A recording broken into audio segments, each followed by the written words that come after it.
നമുക്ക് എങ്ങനെയാണ് breast feeding നിർത്താൻ സാധിക്കുക? ഏകദേശം 2 വയസ്സോടുകൂടി നമുക്ക് പല സാഹചര്യങ്ങൾ കൊണ്ട് ബ്രസ്റ്റ് ഫീഡിങ് നിർത്തേണ്ടി വരും. പക്ഷേ കുഞ്ഞുങ്ങൾക്ക് ബ്രസ്റ്റ് ഫീഡിങ് എന്ന് പറയുന്നത് പോഷകത്തിന് വേണ്ടി മാത്രമല്ല, അതൊരു കംഫർട്ട് ഫീലിംഗ് ആണ്. ചിലർ ജസ്റ്റ് നുണയുന്നത് തന്നെ അവർക്കൊരു ഹാപ്പിനെസ് ആണ്. അപ്പോൾ കുഞ്ഞിന് മനസ്സിന് വിഷമം വരാതെ എങ്ങനെ നിർത്താൻ സാധിക്കും? ജോലിക്കൊക്കെ പോകുന്ന അമ്മമാരാണെങ്കിൽ അവർക്ക് ആ ഫ്രീക്വൻസി ഇൻ്റർവെൽസ് നന്നായിട്ട് ഗ്യാപ്പ് വരും. പതിയെ പതിയെ പകൽ ഫീഡിങ് നമ്മൾ നിർത്തിക്കൊണ്ട് വരിക. ഹെൽത്തി ആയിട്ടുള്ള ഈറ്റിംഗ് ഹാബിറ്റ്സ് കുഞ്ഞിന് ഉണ്ടാക്കാൻ ശ്രമിക്കുക.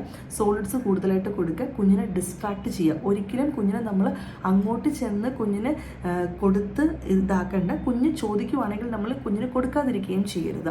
അപ്പോൾ സ്ലോലി ഫ്രീക്വൻസി ഇൻ്റർവെൽസ് കുറച്ചുകൊണ്ട് വരിക. ആദ്യം പകൽ ഉള്ള ഫീഡിങ് കുറച്ചുകൊണ്ട് വന്നതിന് ശേഷം നമുക്ക് രാത്രിയിലുള്ള ഫീഡിങ് കുറയ്ക്കുകയും ചെയ്യാവുന്നതാണ്. രാത്രി കുഞ്ഞ് കരയുന്ന സമയത്ത് നമുക്ക് വെള്ളം ഓഫർ ചെയ്യുകയും ചെയ്യാം. കുഞ്ഞിന് മനസ്സിലൊരു വിഷമം വരാതെ നമുക്ക് കെയർ ടേക്കർ, അതായത് കുഞ്ഞിൻ്റെ അറ്റ്മോസ്ഫിയർ മാറ്റുക. പതുക്കെ നമ്മൾ അമ്മമ്മമാരുടെ കൂട്ടത്തിലും അച്ഛച്ചന്മാരുടെ കൂട്ടത്തിലും കിടത്താൻ ശ്രമിക്കുക. അത് നിർബന്ധിച്ചല്ല ചെയ്യേണ്ടത്. നമ്മൾ കുഞ്ഞിനെ കഥ പറഞ്ഞു കൊടുത്തും പാട്ട് പാടിക്കൊടുത്തും കുഞ്ഞിനെ കളിപ്പിക്കുകയൊക്കെ ചെയ്ത് ആ ഒരു അറ്റ്മോസ്ഫിയർ മാറ്റുക. അമ്മയും കുഞ്ഞും തമ്മിലുള്ള ആ ഒരു അറ്റ്മോസ്ഫിയർ മാറ്റുമ്പം അമ്മയ്ക്കും കുഞ്ഞിനും വിഷമമില്ലാതെ നിർത്താൻ സാധിക്കും. മുലക്കണ്ണിൽ പല മരുന്നുകൾ തേച്ച് വയ്ക്കുക, പാല് വറ്റാനായിട്ട് മരുന്ന് കഴിക്കുക, അങ്ങനെയൊന്നും ചെയ്യാൻ പാടുള്ളതല്ല. ഇത് ഏകദേശം ഒരു 2 മുതൽ 3 ആഴ്ച കൊണ്ട് നമുക്ക് സ്ലോലി ടേപ്പർ ചെയ്ത് പതുക്കെ സ്റ്റോപ്പ് ചെയ്യാൻ സാധിക്കുന്നതായിരിക്കും.